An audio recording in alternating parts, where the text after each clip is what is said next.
Halo semuanya, perkenalkan kami dari kelompok Statistika Deskriptif yang beranggotakan Fania Eka Widyasari dan Elisa Budiarti.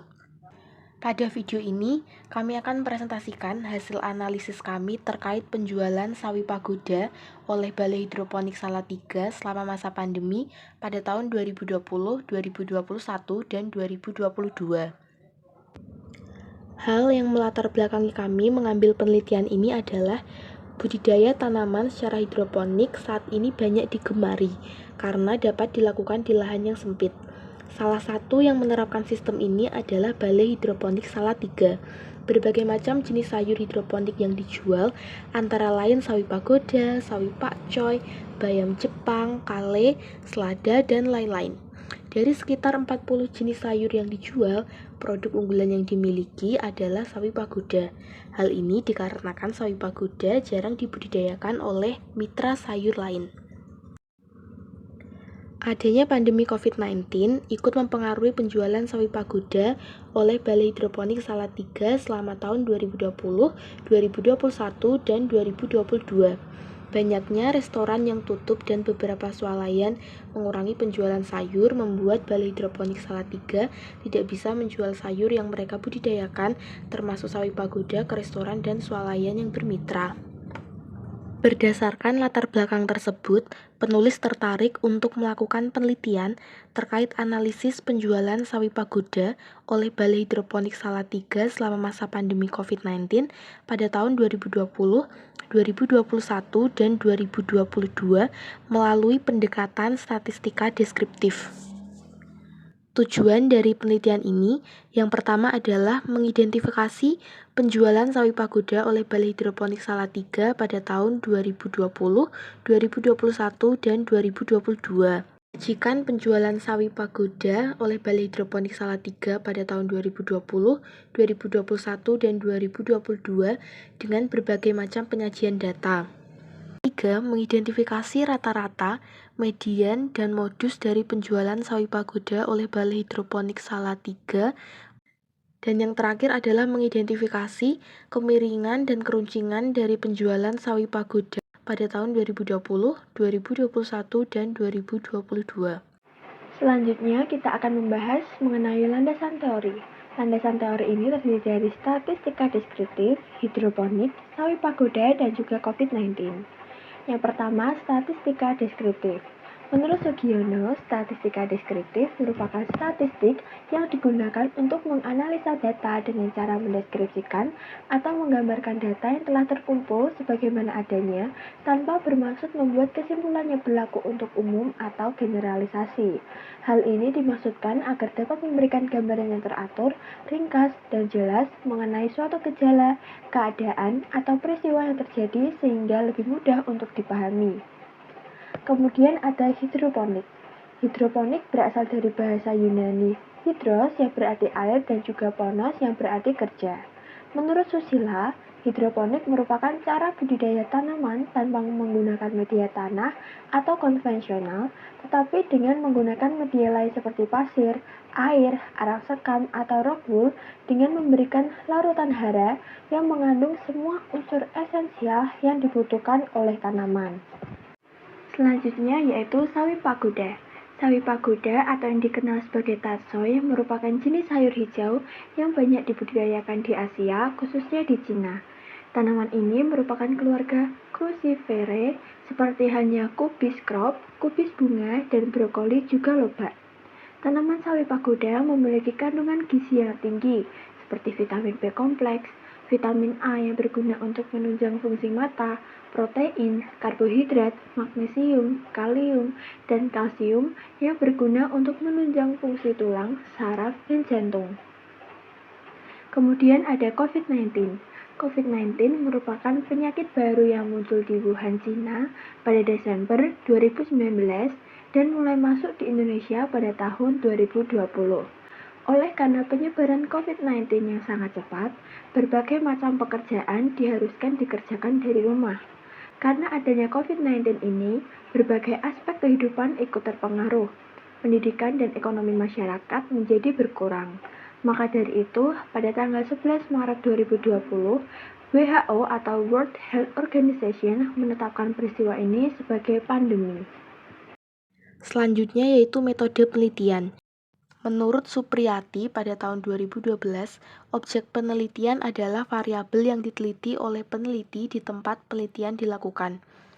Objek dalam penelitian ini adalah penjualan sawi pagoda oleh Balai Hidroponik Salatiga pada tahun 2020, 2021, dan 2022. Selanjutnya yaitu jenis data. Dalam data ini, data yang digunakan adalah data sekunder. Menurut Sekaran dan Bogi pada tahun 2017, data sekunder adalah data yang mengacu pada informasi yang dikumpulkan dari sumber yang telah ada. Berdasarkan waktunya, data ini merupakan jenis data time series atau berkala, di mana data yang digunakan adalah data per tahun. Data yang dipilih adalah data selama 3 tahun terakhir, yaitu tahun 2020, 2021, dan 2022, dengan objek data yang sama yaitu sawi pagoda. Yang ketiga yaitu teknik sampling. Pada penelitian ini, pengambilan sampel menggunakan metode non-probability sampling atau secara tidak acak, di mana elemen-elemen dalam populasi tidak mempunyai kesempatan yang sama untuk dijadikan sampel.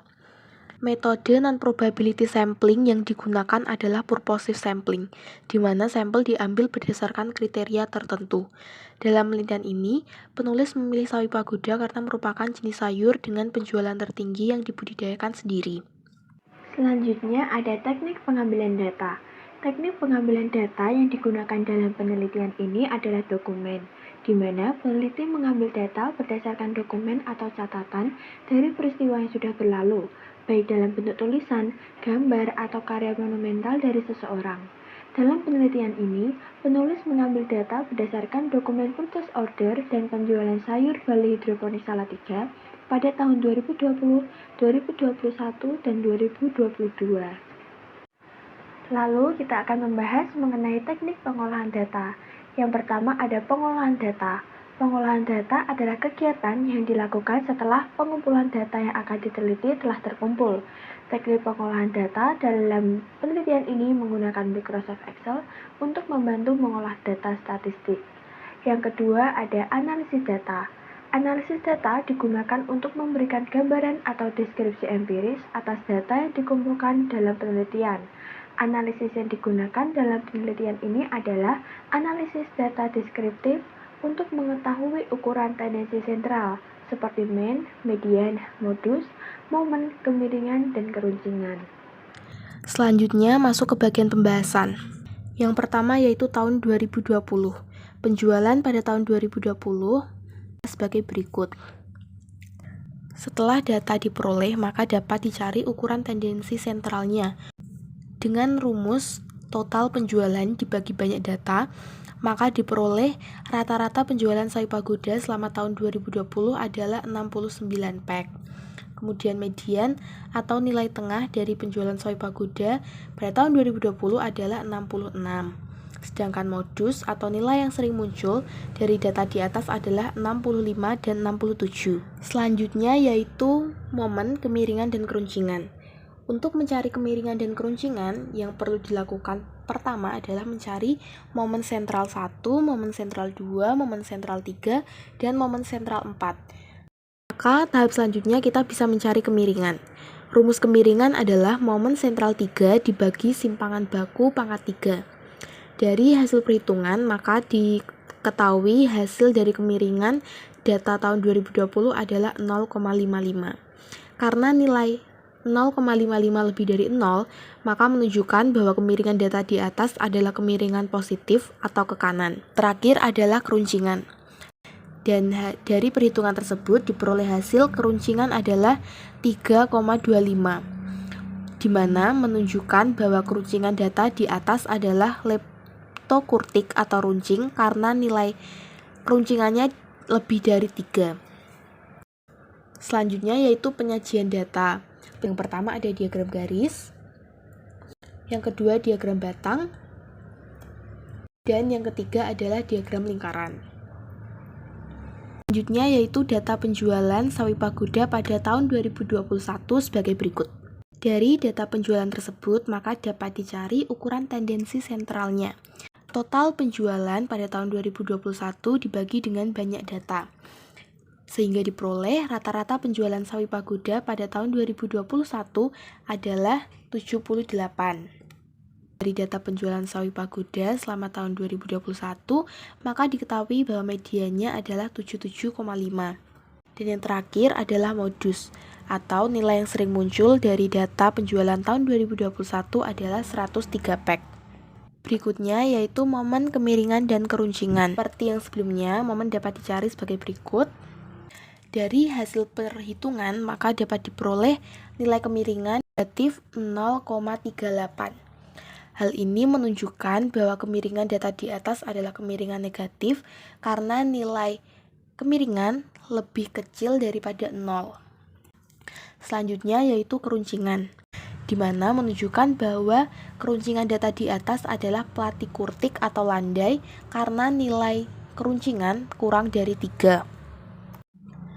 Selanjutnya kita masuk ke bagian penyajian data. Yang pertama ada diagram garis, yang kedua diagram batang, dan yang terakhir adalah diagram lingkaran. Selanjutnya kita masuk pada tahun 2022. Data penjualan sawi pagoda oleh Balai Hidroponik Salatiga selama tahun 2022 adalah sebagai berikut. Dari data sebelumnya kita bisa menentukan ukuran tangensi sentral. Yang pertama ada rata-rata penjualan sawi pagoda selama tahun 2022 adalah 96. Medianya adalah 105 dan juga modusnya adalah 34. Kita juga bisa menentukan momen kemiringan dan keruncingannya. Momennya adalah sebagai berikut. Kemiringannya sebesar 0,014 yang menunjukkan bahwa kemiringan data adalah kemiringan positif atau ke kanan. Keruncingannya sebesar 1,37 yang menunjukkan bahwa keruncingan data platikurtik atau landai. Dari data sebelumnya kita juga bisa menyajikan dalam bentuk diagram garis, diagram batang, dan juga diagram lingkaran. Berdasarkan analisis yang telah dilakukan, kita dapat menyimpulkan yang pertama, penjualan sawi pagoda oleh Balai Hidroponik pada tahun 2020 sebanyak 834 pack, tahun 2021 sebanyak 932 pack, dan tahun 2022 sebanyak 1150 pack. Hal ini menunjukkan penjualan sawi pagoda selama 3 tahun terakhir mengalami kenaikan. Yang kedua, data penjualan sawi pagoda oleh Balai Hidroponik Salatiga pada tahun 2020, 2021, dan 2022 dapat disajikan dengan diagram batang, diagram garis, dan diagram lingkaran. Namun, dari ketiga penyajian data tersebut, yang lebih mudah untuk dibaca dan dipahami adalah diagram garis. Berdasarkan analisis yang telah dilakukan, kita bisa menentukan mean, median, modus, kemiringan, dan keruncingan sebagai berikut.